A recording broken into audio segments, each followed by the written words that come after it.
Autêntica FM. Muito boa tarde, Belo Horizonte. São 4h04 aqui no Alto da Serra. Uma vista panorâmica espetacular de Belo Horizonte.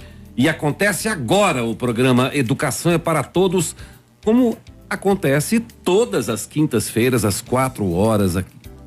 O programa Educação para Todos, uma vez por semana, nas últimas quintas-feiras da semana, a gente recebe aqui o professor Cláudio Magalhães para falar sobre as notícias de educação. Abril ainda foi o mês em que a educação teve como pauta a violência.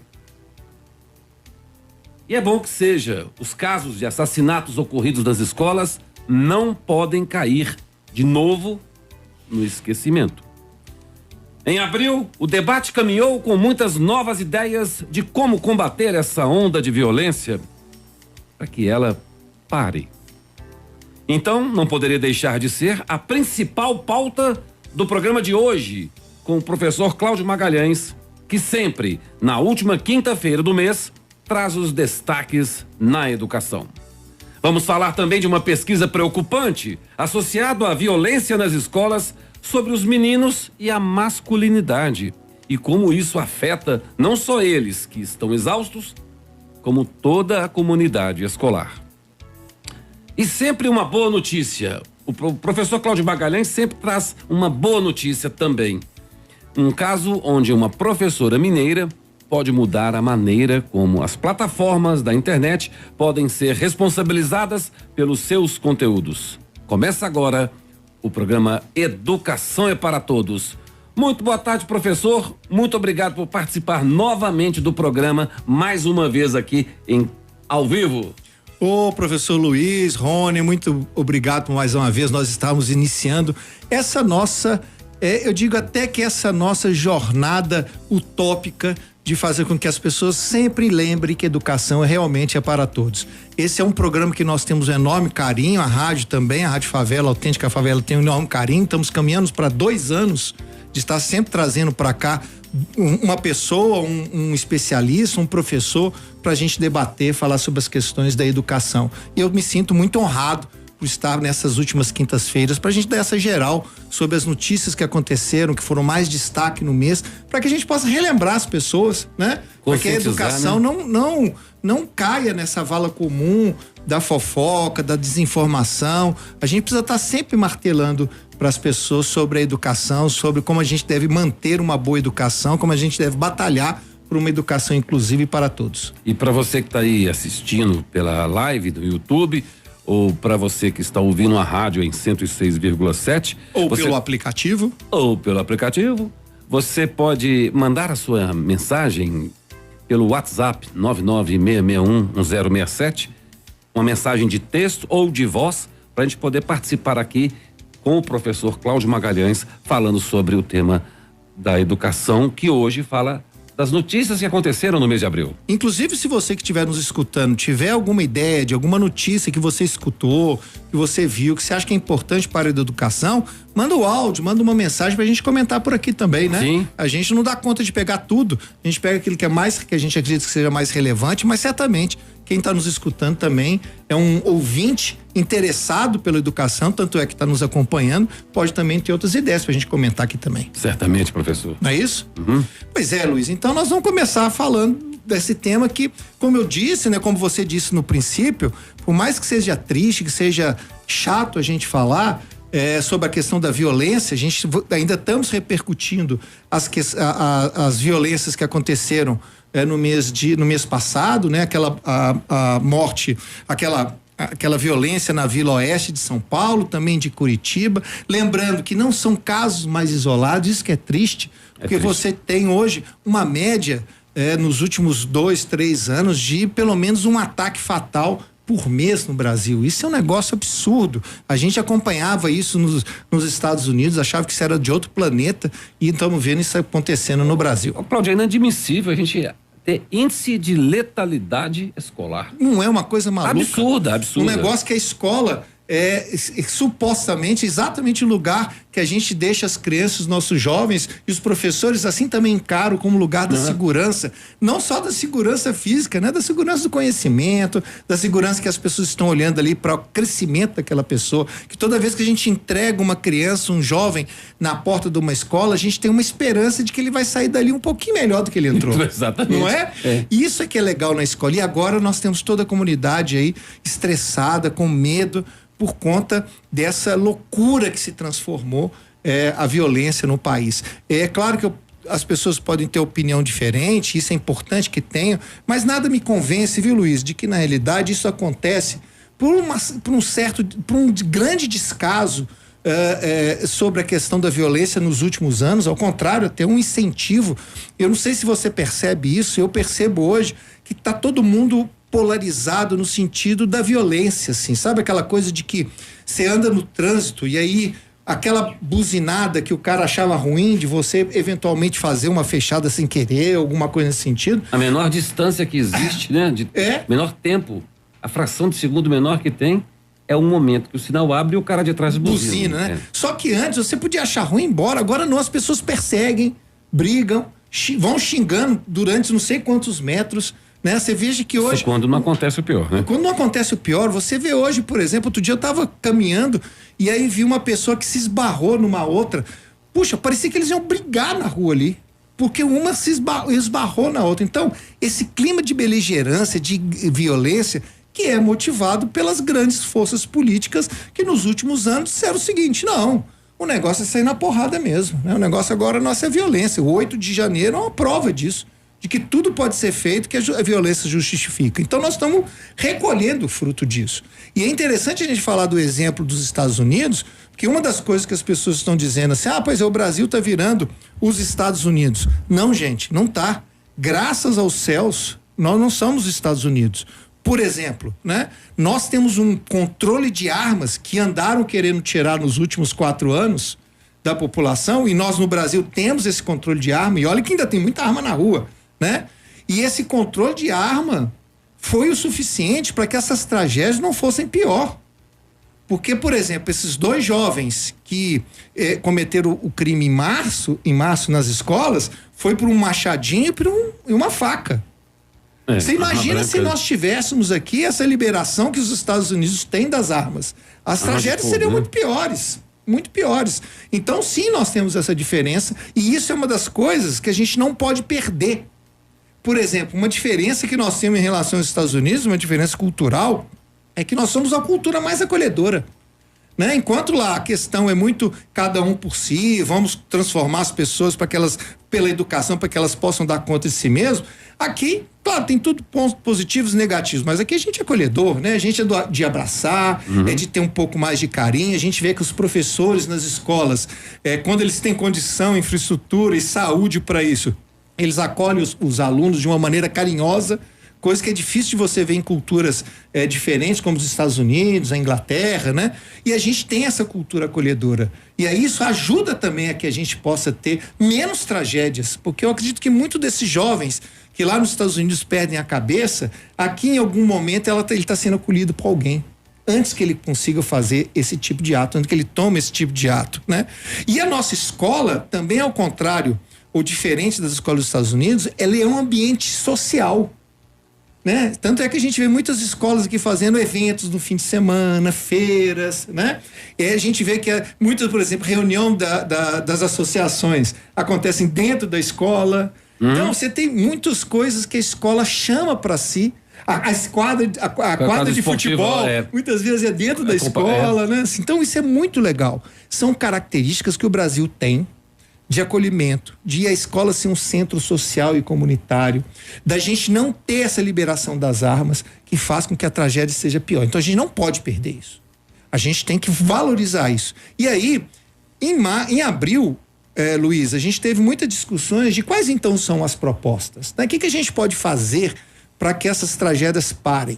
E aí eu acho que em relação até março, que nós estávamos muito impactados, muito emocionados por tudo que tinha acontecido, né? Em abril eu senti que as pessoas foram tendo ideias melhores. Claro que a gente teve as ideias malucas, né? Extremistas. Não, nós temos que encher a escola de câmera. Nós temos que Eu escutei isso, você deve ter escutado também, proposta de deputado querendo liberar a arma para professor.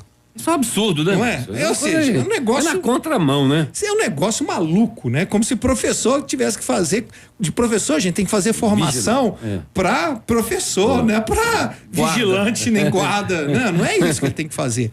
Mas você vê essas loucuras acontecendo. Colocar câmera. Bom, se câmera resolvesse criminalidade, né? Nós não teríamos aqui em Belo Horizonte a quantidade de crime que a gente tem no centro. Porque o lugarzinho que tem câmera é o centro de Belo Horizonte.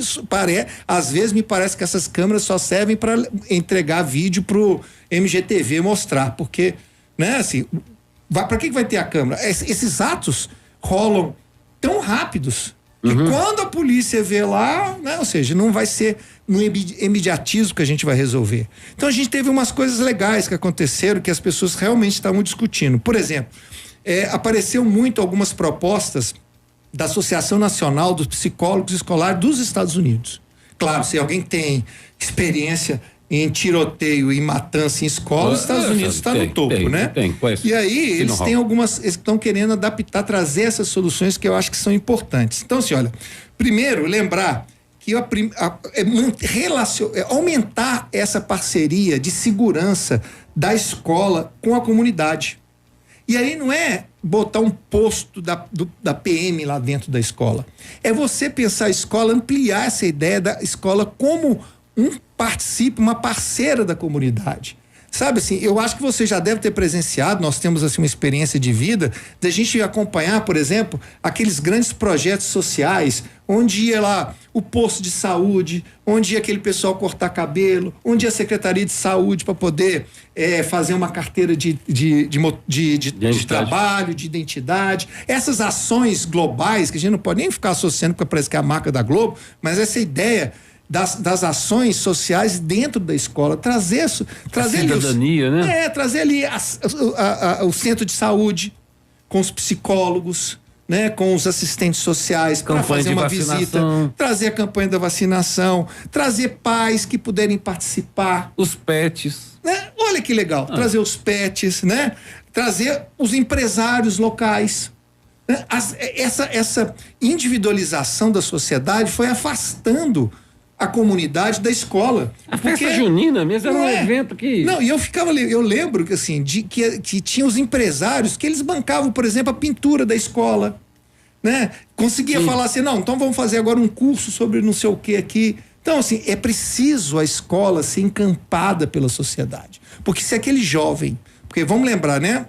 Esses ataques são geralmente feitos por jovens que estão ali desequilibrados. Não vamos falar disso sobre a pesquisa sobre os meninos. E por que a gente só vê ataque de meninos e não vê ataque de meninas? Porque está associado a tudo isso que nós vamos estar dizendo hoje. E aí, é fazer com que essa sociedade, assim, as coisas voltem para a escola novamente, mas a gente foi se afastando, né? Não vamos mais envolver a escola, a própria empresa tem muito o que fazer, trazer essa rapaziada, ou seja, você tem uma parceria de segurança e escola mais forte, fortalecer isso, né? Talvez, inclusive, dando recurso para que essas escolas, ampliar o caixa escolar com essa finalidade, de fazer parcerias com a comunidade ali em torno, né? Sempre preocupar em fazer diagnósticos, sabe assim, pesquisas de situação. Uma das coisas que eu falei há um mês atrás e vou reforçar sempre, a gente precisa escutar os alunos. Ninguém melhor do que os alunos sabe o que está acontecendo na escola. É ou não é? Né? Certamente, assim, se você bota esses alunos para fazer um diagnóstico, falar, gente, como é que está o clima da escola? O que vocês estão achando? Eles vão ser os primeiros a falar assim, olha, eu acho que o clima aqui não está legal, porque está acontecendo isso, está acontecendo acolá. Eu acho que uma das coisas que a gente pode fazer é isso, né? Eu acho que as pessoas estão muito tensas, aqui a região está com um desemprego muito grande, então tem muitos pais que estão desempregados, isso está deixando os alunos estressados, não estão vindo na aula. Gente, quem tem o pulso melhor da comunidade do que os alunos daquela escola? Sim. Não é? Porque assim, o professor que vem, primeiro que ele mal tem tempo, ele dá aula 2, 3 lugares, como é que ele vai pegar o pulso ali? A coordenadora, coitada, e a diretora da escola estão resolvendo milhares de problemas de infraestrutura que a escola tem. Quem tem um pulso ali é a escola. Então, pegar esses alunos, fortalecer os grêmios das escolas, para que eles façam diagnósticos, pesquisas do que está acontecendo na escola e façam sugestões. A gente escuta muito pouco os alunos. Principalmente no aspecto psicológico dos alunos, né?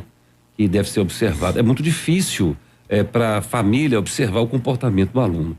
E também, igualmente, é difícil para os professores, o corpo docente, observar o comportamento desses alunos. Então, quando você envolve a comunidade, os próprios coleguinhas ali vão compreendendo um comportamento diferenciado de algum ou outro aluno que está ali, e aí começa a denunciar esses casos para que sejam acolhidos de uma maneira correta para uma equipe multidisciplinar, que seja envolvida aí os profissionais dessa área psicológica para poder ajudar o comportamento dos alunos e até informar os pais também. Pois é, Luiz, você está falando uma coisa tão interessante que os próprios colegas dão conta, é capaz de eles saberem não só que o colega precisa de ajuda, que ele tem um comportamento diferenciado do que ele era antes, porque ele convive todo dia. Tá alguma atenção? Em boa parte, ele sabe até o motivo.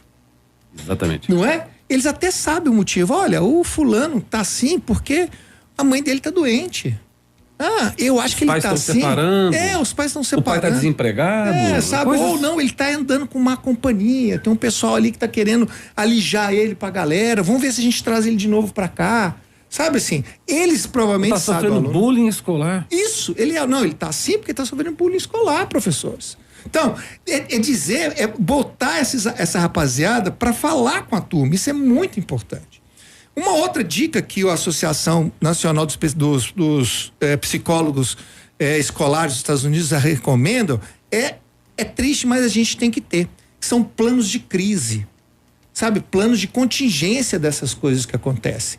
Então é isso, nós temos, por exemplo... Vamos fazer um planejamento? Fazer um planejamento. Bom, se a gente notar que pode acontecer alguma coisa aqui, quais são as medidas que a gente tem que tomar? Né? Agora, isso me deixa... Isso não existe aqui. Isso só não me deixa... Não tem, né? Porque as escolas não são vistas como empresas, né? Plano de crise é só para empresa. A escola não se acha empresa, então ela não coloca plano de crise, né? E a própria polícia não faz isso como plano de crise. Eu só não fico de cabelo em pé porque eu já não tenho mais cabelo. Mas agora tá votando na Assembleia se as escolas devem ter botão de pânico. Você imagina parar toda uma Assembleia Estadual para nós discutirmos se as escolas têm que ter botão de pânico. Primeiro, que eu acho que não precisa de uma lei para isso. Segundo, né, por que ainda não tem um canal direto com a polícia, né? É uns troços integração E aí que nós vamos esperar a Assembleia votar para saber se precisa ter não tem muito sentido disso, né? Mas tá lá discutindo. Mas assim, é você ter esses planos de crise, né? Aí a escola consegue, por esses diagnósticos, aí sim, com os professores, com os pais, com os alunos, pensar assim, olha, gente, por exemplo, uma escola que fica próximo de um lugar, de uma fábrica, que, por exemplo, tá quebrando. É óbvio que aquele lugar vai ter uma crise. As pessoas vão ficar desempregadas, você vai ter um outro problema. Só o medo, só o rumor já... Um lugar onde, eventualmente, a gente tem um acréscimo de violência, uma briga de gangue que seja, a escola tem que ter esses planos de contingência. Uma enchente que teve na cidade. Uma enchente que, então, ou seja, é sentar e pensar a escola com esses planejamentos de crise. E aí é botar todo mundo para conversar, né? Pais, comunidade, empresário, alunos, vou estar sempre insistindo por isso. É uma das coisas para se fazer também. A outra que eles falam, você já matou a charada, né? É preciso cuidado com a saúde mental. E aí eu não vou nem dizer, vou passar para você, Luiz, você que é um psicólogo, quais seriam algumas medidas que você acha que seriam legais para ajudar na saúde mental dos nossos estudantes, para que se evite esse tipo de violência? A partir do momento que você está num ambiente escolar, um fator importante é a escuta qualificada. Olha que legal. Sabe, você ouvir os alunos, né? Ter aí a participação dos profissionais da área de psicologia e talvez de outros também, mas ter uma escuta voltada para o aluno, para ele começar a colocar para fora o seu sentimento, de alguma maneira, direta ou indireta, mas a fala é o principal argumento de uma pessoa que está em sofrimento, ele expor os seus medos, os seus problemas, para que seja encaminhado para um profissional ali poder fazer um tratamento psicoterápico, enfim, e dar uma solução para aquele caso, né? Você acredita que os professores, eles podem de alguma maneira serem treinados para esse primeiro passo? Obviamente que eles vão fazer o trabalho, mas esse primeiro passo. E também, juntando essa pergunta, como é que você acha que deveria ser, por exemplo, a participação dos centros de assistência social e dos centros de saúde, por exemplo, da prefeitura ou da cidade em torno? Eu acredito que a gente deve colocar ali uma equipe multidisciplinar para poder trabalhar em sincronismo entre a escola e o centro de saúde. Entendi. Né? Tem que haver ali uma coparticipação, né? Não pode ser dois processos estanques, entende, Cláudio? É preciso que os dois órgãos, a escola e o centro de saúde, se dialoguem. Entendi. E que envolvam a comunidade nesse sentido, né? Para potencializar o comportamento social dos alunos da escola. Você acha que, assim, de repente, assim, umas reuniões periódicas entre, sei lá, uma pessoa do CRAS, uma pessoa do centro de saúde e uma pessoa da escola. Gente, o que nós vamos fazer essa semana? Ou o que nós vamos fazer nessa quinzena? Você acha que ajudaria? Eu acho que sim. Para isso precisa de ter uma organização, uma coordenação. Para isso a gente tem que pensar numa escola voltada para o planejamento. Isso. Ô, Cláudio, eu tô aqui com o Luiz Henrique, lá do bairro Jardim Leblon. Ô, Rony, você pode rodar o áudio dele, por favor? Olá, pessoal da Rádio Autêntica FM, boa tarde. Tô aqui escutando o programa aqui, né? Isso aí, tudo que vocês estão falando aí, são um excesso de direito, né? Esse ECA, Estatuto da Criança e do Adolescente, isso aí tem que ser revisto, porque o pai não tem autoridade mais, a mãe não tem autoridade mais, a família, não existe mais o conceito de família, né? Hoje as mulheres querem trabalhar e o Estado cuida dos filhos. A educação vem de berço. Então, se o pessoal não tem educação em casa, eles na rua fazem o que querem, né? E com essa droga deliberada, esse excesso de direitos que a Constituição de 88 fez, essa Constituição de 88 deveria ter tido um modelo com a Constituição europeia, a Constituição americana ou dos países asiáticos. Não, eles fizeram elas a liberté, né? Então, essa é a principal causa do caos no nosso país, o excesso de assassinatos, os feminicídios e as nossas crianças, né? Que elas que mandam em casa hoje, não são mais os pais. Muito obrigado, meu nome é Luiz Henrique, do bairro Jardim Leblon. Obrigado pela sua participação. Gente, participem como o Luiz, é muito legal a gente tá discutindo com vocês e conversando com vocês sobre isso, tá? Luiz, olha, eu acho que o problema não é o excesso de legislação, eu acho que é o contrário, sim, né? É a falta da aplicação da lei, e aí muitas das vezes as pessoas têm uma ideia construída do que é a lei, mas efetivamente acaba não sabendo exatamente como ela está sendo aplicada. Eu acho que o grande problema, Luiz, não é o ECA, né? Não é o estatuto. O grande problema foi uma sociedade geral que foi cada vez mais se interessando pelo individualismo, porque a sociedade em consumo assim o quis. Então vou te dar um exemplo, você deve, pelo que eu entendi, você é uma da geração próximas da nossa aqui. Até pouco tempo atrás, quando a nossa família ia numa pizzaria, a gente chegava na pizzaria e pedia assim, eu quero uma pizza gigante ou grande, e a gente pedia no máximo 2 sabores, lembra? No máximo de flexibilidade que a gente tinha ali no núcleo familiar, né? Então, se tinha um que gostava de calabresa, outro de portuguesa e outro de mussarela, a família tinha que entrar com um acordo para que seja só 2 sabores. E refrigerante era só 1 litro, né? 1,5 litros. E olha, todo mundo. Se um gostava de Coca-Cola ou gostava de Guaraná, a gente tinha que entrar num acordo para isso. Hoje o que acontece? Hoje, se a gente vai numa pizzaria, cada um pede a sua latinha, cada um pede o seu brotinho.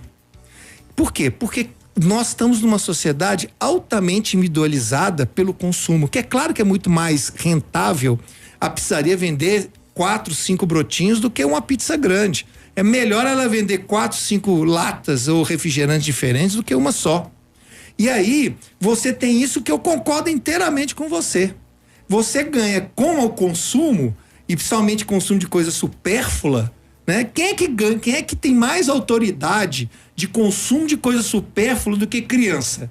Do que jovem, né? Esses caras têm autoridade. E aí, quando a gente chega para escolher alguma coisa, a gente vai, como adulto, abre mão da nossa autoridade e fala assim, gente, o que vocês querem?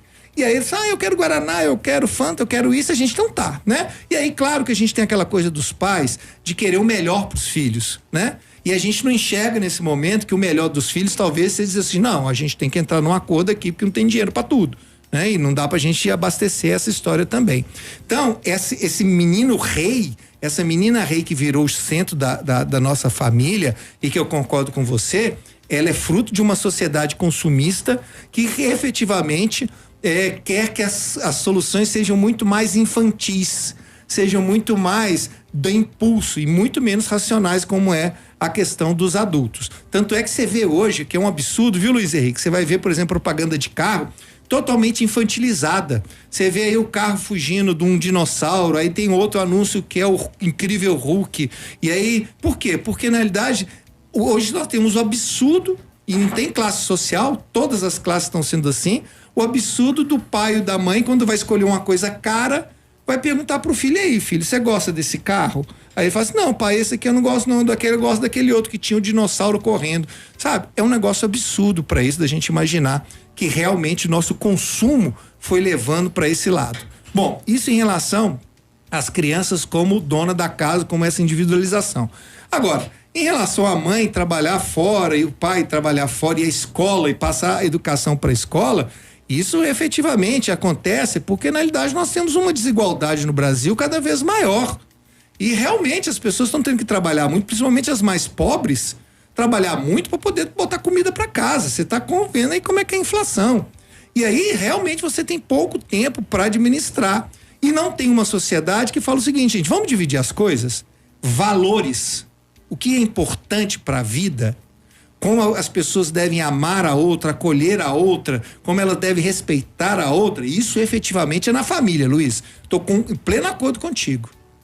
E aí, a escola vai dar o quê? O conhecimento, vai dar informação trabalhada, uma série de coisas legais.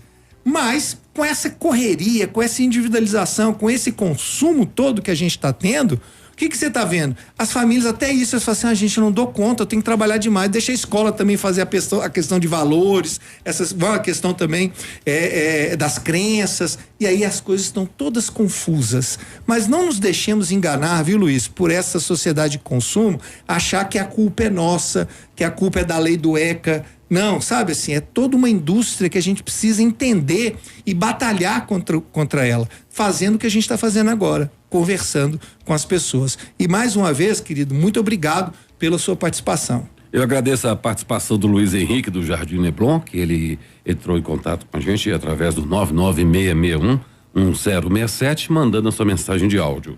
E você também pode fazer o mesmo, pode mandar sua mensagem de áudio ou de texto aqui por o 996611067. Faça como também a Vera do Riacho, que mandou a sua mensagem de áudio. Vamos lá, Rod. Boa tarde, professores. Aqui, sobre esse assunto que vocês estão falando aí, eu acho que a família é a base de tudo. No nosso tempo, a gente tinha que ter uma religião, a gente tinha que ir para a igreja, a gente obedecia os mais velhos, tinha que dar bênção aos mais velhos. Hoje os jovens não querem saber de mais nada e os pais não estão querendo educar. Como eles trabalham o dia inteiro, deixa os filhos à revelia. Não pode bater, porque se bater, chama a polícia te prende. Pede galinha, não mata pinto. Então eu acho que tá tudo errado. Criança tem que ter limite. Pro bem e pro mal. Tem que ter limite. Obrigado. Boa tarde pra vocês. Vera, muito obrigado, viu, pela sua participação. Vera, é isso mesmo. Você falou, vou repetir tudo que você falou que é bem. Família é a base. Ponto. Concordo inteiramente, foi o que eu falei com o Luiz. Valor, crença, respeito, tudo isso é na família que dá. Por que as famílias estão abrindo mão disso? E muitas das vezes, elas fazem isso não de maneira cruel e ruim e tal. Na realidade, vende-se a ideia de que em vez de você dar um valor, uma crença, é melhor você pagar um curso na igreja, por exemplo. Em vez de você dar um valor, é mais fácil você comprar um curso ou um livro ou uma roupa, né? Compra uma roupa de marca para a pessoa, para a criança, como se aquilo ali fosse o valor dela. Quantas pessoas hoje têm um Nike porque esse é o valor, eu quero ter um Nike, um produto da Nike, porque esse é o valor do esporte, de não sei o que, etc. Dá um videogame? Dá um videogame, isso aqui então assim, pra premiar alguma coisa. Então realmente eu concordo com você. Eu fico muito triste de ficar falando um pouco sobre a culpabilização da família, e é verdade, assim, é a função delas. Em algum momento nossa sociedade como um todo parou de dizer que eles têm essa obrigação. A gente tem que voltar a fazer isso. E eu acho que a sua fala e programas como esse são importantes para isso. Vou te dizer duas coisas importantes, Vera. Primeiro, as crianças e os jovens querem essa autoridade. Pessoal, escuta o que o tio Cláudio está falando. Os crianças e os jovens querem essa autoridade. Biologicamente, socialmente, psicamente, eles estão naquele momento que eles falam assim, gente, alguém me diz o que é certo e o que é errado. Só que eles não vão dizer isso, porque eles não sabem nem verbalizar isso. Como é que eles vão fazer isso? Eles vão fazer isso falando com comportamento. Por exemplo, fazendo uma coisa errada, porque todo adolescente faz coisa errada, para poder testar se isso é certo ou errado. É difícil ser pai e mãe, né, Vera? É verdade, mas é assim que as coisas acontecem. Então eles fazem um teste para falar assim, deixa eu ver, vou fazer um trem errado para ver se isso aqui é certo ou errado. Porque eu não vou perguntar pro meu pai nem minha mãe para isso. E aí, se você passa o pano, se você não fala nada, você fala assim, não, meu filho, não faz isso, esquece, não sei o que mais, ele vai esticar um pouquinho mais a corda. Mas muitas pesquisas provam isso, que os jovens não sabem dizer, mas eles estão o tempo inteiro buscando as referências pelos pais e pelas mães. Então, essa é a primeira coisa que eu vou dizer para quem precisa botar limite. Não vá pela cara feia da criança e do jovem. Eles não sabem administrar os seus sentimentos nesse momento. Eles precisam de limites, não só porque é uma questão social, porque eles querem isso. Eles querem saber aprendizar, saber qual que é certo e o que é errado. E aí eu vou falar a segunda coisa para você em relação, por exemplo, ao meu filho. Meu filho tem 15 anos e até hoje ele pede benção para dormir e pede benção quando acorda. E ele vive nesse momento, né? E tá lá. E por que ele faz isso? Porque eu e a mãe dele fazíamos questão de fazer isso. E não é muito mais, não é uma questão de briga, não, sabe? Assim, fazer, você tem que fazer, porque isso é o certo, errado. Eu falo assim, a gente fala muito mais assim, filho, isso é um gesto carinhoso que você pode fazer pra gente todos os dias. Pede benção, não custa nada. E a gente fala, Deus te abençoe, né? E ele gosta disso.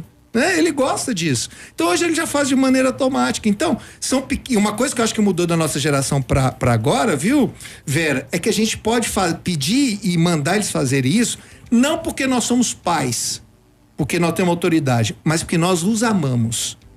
E aí quando a gente ama, o afeto fala mais alto. E somos educadores também. E são educadores. Então quando a gente faz isso, eles entendem, pode fazer cara ruim um dia no outro, mas o meu filho aprendeu e gosta de pedir bênção para todo mundo. Ele pede pro padrinho, pede pra avó, pede pra avô. E ele gosta disso. E a gente fica orgulhoso disso. Ele faz bobagem? Faz. Mas dentro daquele esquema que eu te falei. Ele vai medindo, até a gente vai. Umas eu deixo ele um pouco mais pra frente, porque eu acho que ele tem que ter autonomia. Outras a gente dá uma puxadinha. Mas isso que faz a educação. Vera, obrigado por você ter me dado a oportunidade de falar isso, viu? Muito obrigado pela sua participação. Agradeço a Vera do bairro Riacho, que participou pelo 996611067, e você também pode mandar a sua mensagem de texto ou de voz para participar aqui, conversando com o professor Cláudio Magalhães sobre a educação.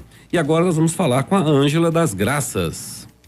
Boa tarde, meu nome é Ângela das Graças. Deixa eu te falar, antigamente a gente não tinha nem condições de comprar refrigerante. Então por isso que tudo era mais fácil na vida da gente, porque era aquilo que tinha que a gente tomava. Hoje não. As pessoas exigem o que eles querem, não o que a gente pode ter. Aí ficou difícil a vida, né? Ângela, é isso mesmo, né? Você tá coberta de razão. Agora, é o que eu costumo dizer, sabe assim, quando as pessoas, eu trabalho na área de tecnologia e as pessoas sempre dizem assim, mas o celular, ele deixa a criança lá parada e ela não faz nada. Eu sempre faço a primeira pergunta, primeiro, quem deu o celular para a criança? Porque ele não se materializou na mão da criança de uma hora para outra. Alguém comprou esse celular, alguém emprestou esse celular, alguém colocou um programinha lá para ele poder ficar quietinho, né? Nada contra isso não, viu, gente? Eu também já tive filho pequeno, né? E de vez em quando é bom botar ele assistindo uma galinha pintadinha. Mas uma coisa que eu já adianto para todo mundo: pesquisas já mostram no mundo inteiro que a criança até os 2 anos não devia chegar nem perto de um celular, porque efetivamente afeta ao crescimento cognitivo dessa criança. Mas vamos dizer, né? Mais fácil, bota a criança ali para ela parar de chorar, botar uma musiquinha. Antes a gente ficava assim, não chora não, tal. Agora não, a gente pega, ao invés de ficar balançando, a gente dá para ele o celular. Então, o primeiro problema é com a gente, viu? Soraya, a primeira coisa que a gente começa, Ângela, desculpe. Primeira coisa que a gente começa é que esse celular, eu só vou tomar se for Coca-Cola, né? Mas a Coca-Cola que tem, sei lá, 3 vezes mais caro do que aquela tubaína ali que eu posso comprar.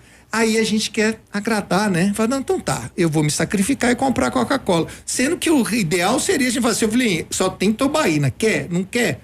Aí vai fazer um escândalo, vai fazer uma birra. Aí a gente pergunta assim, gente, birra, a gente já faz, nós fizemos, né? Mas hoje a gente tem medo de birra. Então, o negócio, como disse também a Vera anteriormente, começa, e o Luiz também, né? Começa lá na família. Os nãos têm que ser dados pela gente. E aí a gente acostumou toda uma geração de que não existe não.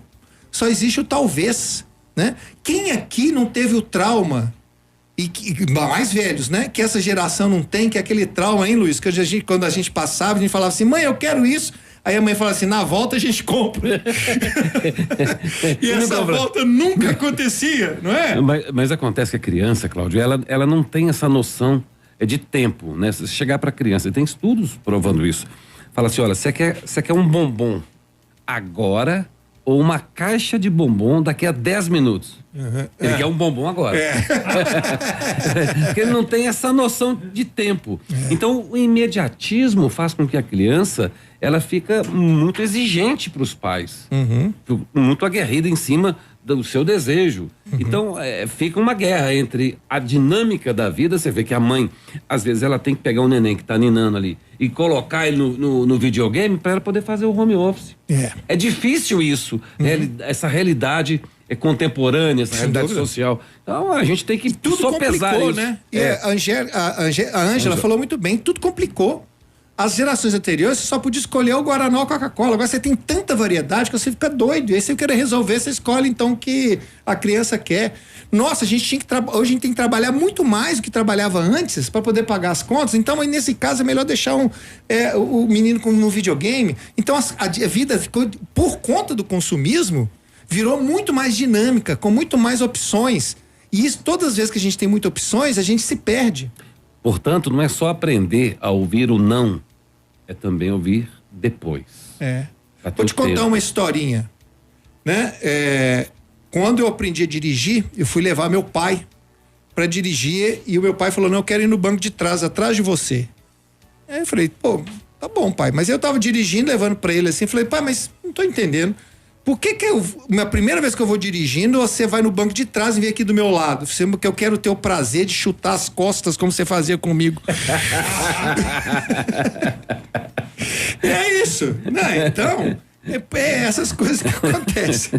Limite, um outro aspecto que a criança precisa de ter, limite. Olha só, continuando aquelas dicas, viu, pessoal, lá da Associação Nacional de Psicólogos dos Estados Unidos, eu vou dar aqui já, né, as dicas, como relembrando rapidamente, né, gente, a questão da parceria das escolas com a comunidade em torno, fazer sempre esses diagnósticos, essas pesquisas, dar voz para os estudantes, para que eles possam dizer o que está acontecendo na escola, sobre possíveis sugestões, ter sempre planos de crise, de respostas às possíveis coisas que possam acontecer, ter um cuidado muito grande com a saúde mental, né? Então, isso fazendo talvez essas associações que o professor Luiz deu de sugestões com o CRAS, com o Centro de Saúde, tentar, viu, gente, manter um clima positivo de escola. Aliás, sei que, né, Cláudio, muito difícil isso, assim, mas é tentar pensar a escola como uma coisa positiva, um lugar legal para ir. Um outro aspecto que a gente também tem que observar nas escolas são as dificuldades cognitivas que os alunos têm. E muitas vezes o diagnóstico ele é precário. né? Então a criança está lá em dificuldade, como por exemplo autismo, TDAH e outras dificuldades que a criança tem. Isso precisa de ser analisado de perto também, né? Então é importante ter essa interação multidisciplinar dos profissionais da saúde e da educação juntamente com os psicólogos, né? E a gente fica prestando atenção, viu, gente, nas mudanças de comportamento.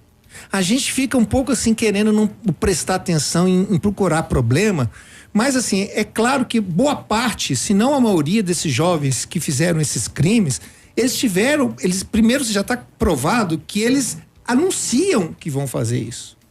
E aí, uma das coisas que a gente pode notar é a gente prestar atenção nas mudanças de comportamento.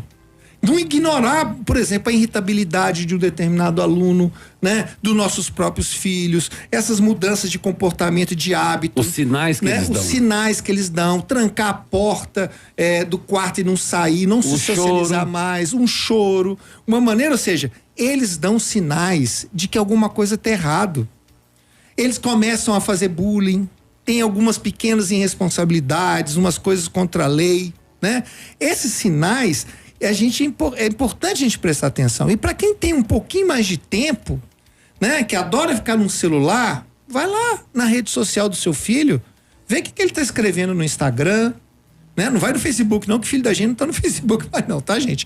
É Instagram, Discord e outras redes sociais. Vê o que ele tá falando lá, com o que ele tá conversando, converse com os amigos dele, conheça os amigos desses jovens, né? É importante sempre quando você notar isso, você procurar ajuda. Porque isso é fundamental, né? A gente também não dá conta de tudo. Quando você perceber que não dá... Eu adoro uma oração que dizem que é do Tomás de Aquino, diziam que é do Francisco de Assis, mas acho que é do Tomás Aquino, que é a oração da sabedoria. Eu faço isso toda manhã, né? Senhor, ou qualquer um que seja a entidade pela qual você acredita, né? Pode até ter no seu universo, né? Me dê a paciência para aquilo que eu não dou conta. Me dê determinação para aquilo que eu dou. E me dê sabedoria para saber uma coisa, distinguir uma coisa da outra. Então, se eu não tenho condição para isso, eu vou procurar. Aí sim, o que eu dou conta? De procurar uma ajuda para poder fazer isso. Então é importante a gente ter isso, tá? Inclusive, também foi um mês de uma importante mudança que eu não sei se todos notaram, que foi os meios de comunicação tomando uma iniciativa muito interessante, que foi não divulgar o nome dessas pessoas que fazem esses crimes. Porque eles buscam notoriedade, né? Porque eles buscam notoriedade. Eles querem, mesmo que eles vão se suicidar ou fazer um gesto assim, eles querem partir por cima de serem um famoso, porque inclusive muitos desses têm uma autoestima tão baixa que eles querem, pelo menos na hora da morte, na hora de ser prisão, eles serem reconhecidos, nem que seja por uma coisa errada. Porque eles têm necessidade muita de atenção. E aí eles tomaram uma decisão que eu acho que é muito importante, de primeiro não dar tanta relevância para os crimes como estavam dando antes e não falar o nome. Mas tá? Isso não significa só os órgãos de comunicação, os veículos de comunicação não noticiarem, mas os próprios pais, que ao invés de dar voz a esse assunto, deviam preocupar com o cuidado com seus próprios filhos. Olhar o que tem na mochila, olhar o que está acontecendo, observar os sinais, as dicas e trocar ideias com os professores, com os outros pais, para ter um controle melhor. Exatamente. É muito melhor do que ficar aí divulgando o fato acontecido. Pois é, né, Ângela, Vera e Luiz, né? Ser pai, ser família é difícil. E é por isso que muitos deles abrem mão para a escola ou para outras entidades, para outras organizações, para que tomem conta dos filhos. Né? Não adianta terceirizar a educação para a escola. Então, na escola, a gente vai ensinar os saberes pedagógicos, curriculares. Valor, crença, né? E valor, crença e questões básicas e respeito é mesmo dentro de casa que a gente ensina isso também. É um conjunto de fatores que vão multiplicando. Pois é. E aí nós temos hoje, eu vim trazer também uma outra pesquisa para cá, Luiz, que é uma questão que deve também entrar dentro desse debate. A antropóloga Isabela Venturosa, ela fez uma pesquisa muito interessante com os meninos, porque ela pensou o seguinte, peraí, primeiro, por que esses crimes são, geralmente não, 100% pelo menos no Brasil até agora, são feitos por jovens, por meninos, né? E aí, ela faz parte de uma organização feminista, né? Que inclusive colabora com debates com esses homens que foram denunciados por crimes contra a mulher, ela conversa com esses homens, né, com essas pessoas para entender, inclusive, o que se passa na cabeça desses homens. Não adianta a gente só criminalizar, a gente tem que entender o que acontece. E ela está discutindo e percebeu que quando ela vai nas escolas, as meninas têm um discurso feminista já na ponta da língua. Elas já estão empoderadas dos seus direitos, né? E os meninos, quando acontece essa discussão em sala, ficam lá no fundão, caladinhos, e ficam meio que acuados e faz de conta que não é com eles, né? E aí ela ficou assim, gente, por que isso acontece? Na pandemia, depois da pandemia, isso ficou pior ainda por conta dessa agressividade toda que a gente falou no início do programa, essa bipolarização. E aí, boa parte desses meninos ficaram muito resistentes ainda mais a essas questões das políticas de inclusão, a valorização das mulheres, a questão da LGBTQI+, né? E eles não têm nenhuma vontade de pedir ajuda, porque isso não é ser homem, não é ser macho. E aí, esses meninos hoje estão ali, de acordo com o que ela está falando, ela fala, abre aspas, os meninos estão no limite. Porque eles ficam, e aí o que acontece? Eles se sentem na autoridade por conta de 4 anos dizendo, podemos ser violentos, hoje eles se sentem no direito de peitar, de brigar com essas meninas, né? De dizer o seguinte, olha, esses movimentos feministas me desrespeitam, então se me desrespeitam eu posso fazer o que eu quiser, né? Ah, se você anda com a roupa apertada, esse problema é seu, né? Depois não vai reclamar que algum homem faz alguma coisa. Esse é o discurso dos meninos, olha que coisa horrorosa. E aí quando a gente pensa nisso, a gente pensa que existe uma produção de uma masculinidade para ensinar, né? Uma gestão de masculinidade que não ensinam os homens a falar dos seus sentimentos e dos seus sofrimentos. Porque esses meninos sofrem e sentem também. Só que a gente não ensina que pode chorar, que chorar não é uma coisa de mulher, que ele pode se abrir com a coordenadora, com o coordenador, com o psicólogo, com a psicóloga, né? Dizer das suas angústias, porque ele tem essa angústia, da família tá com dificuldade, tá uma doença na família, alguma coisa acontecendo. Ele não se abre. Como é que ele se abre? Pela raiva. É o principal instrumento dos homens, dos meninos, é a raiva. E aí ele usa essa raiva para responsabilizar as mulheres. Responsabilizar todas essas questões. Então olha que coisa maluca, assim, não saber expressar os seus próprios sentimentos, né? É importante a gente levar então essas questões para a escola também, sobre como nós estamos tratando a masculinidade, a formação dos nossos meninos, né? Nós temos que tirar deles esse peso nas costas do que é ser homem bem aceito pela sociedade.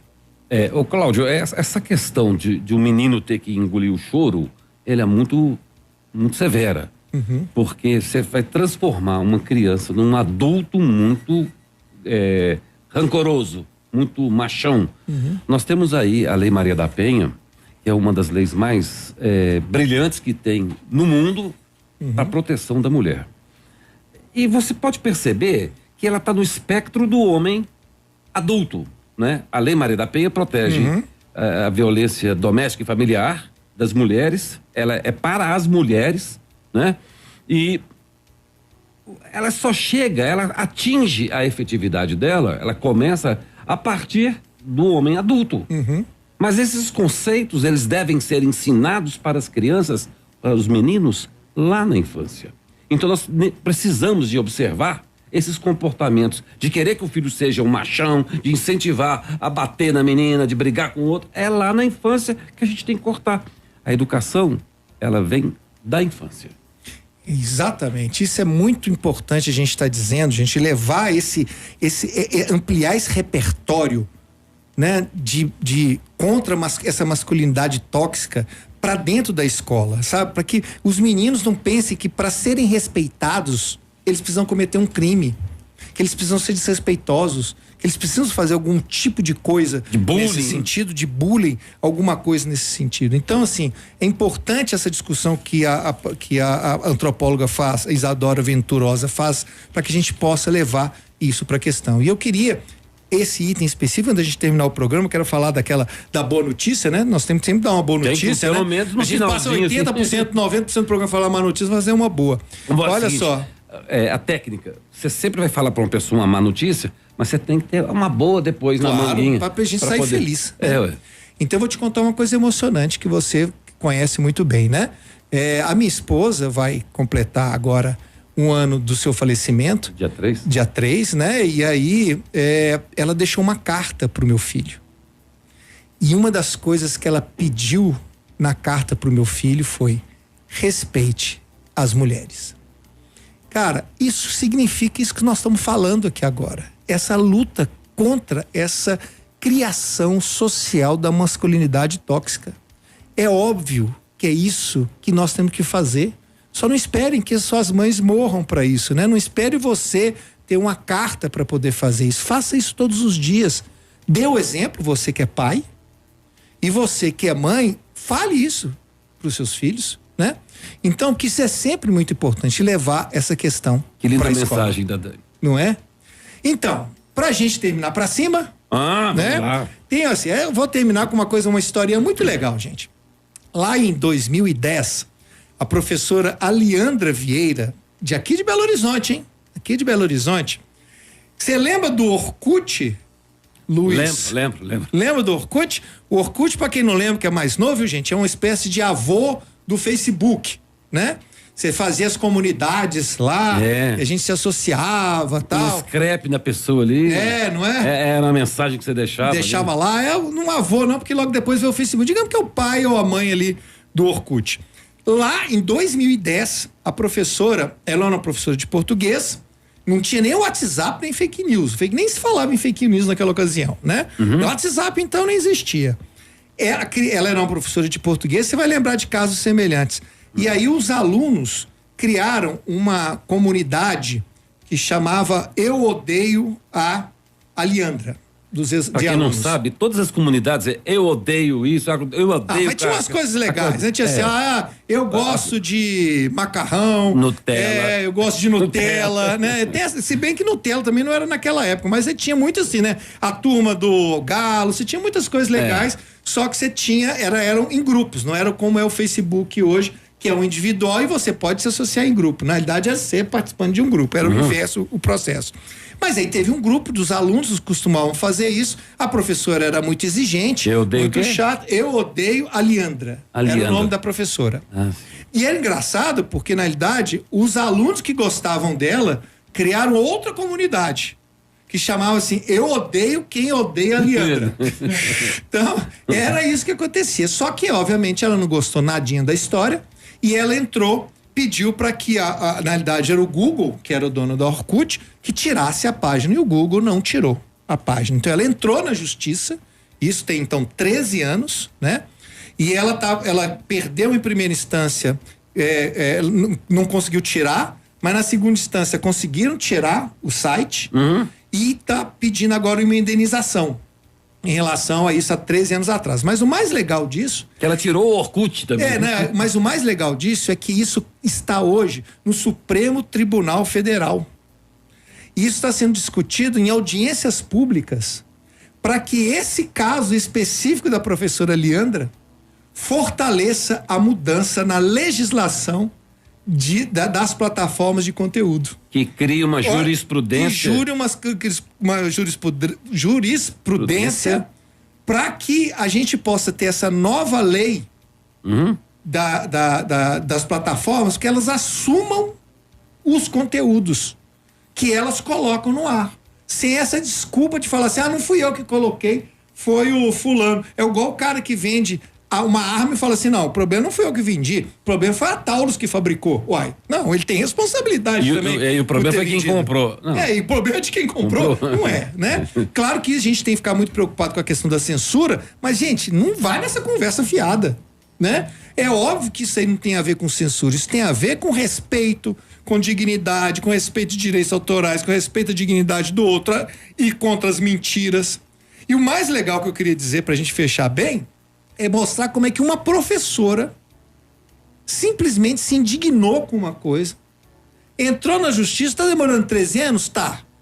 Mas olha só, tá lá no Supremo Tribunal e esse caso dessa professora está servindo de base para o Supremo Tribunal Federal mudar a legislação, ou pelo menos fornecer subsídios para que se mude a legislação e que as plataformas de hoje, Facebook, Google e todas as outras que a gente tem por aí, né? elas possam se responsabilizar por aquilo que coloca no ar, né? Por aquilo que está lá, de uma maneira para que a gente continue, voltando ao nosso assunto inicial, de que a gente possa não ter mais incitação ao ódio, que a gente não permita que se façam grupos de incitadores de ódio. E que respeitamos a Constituição. Né? E que respeite a Constituição. O sigilo é respeitado, mas o anonimato, ele não é possível, né? Exatamente, proibido. Principalmente se você está ali incitando para um crime. Exatamente. Né? Então isso deixa de ser censura, isso deixa de ser incitação a crime, que é um outro caso que existe.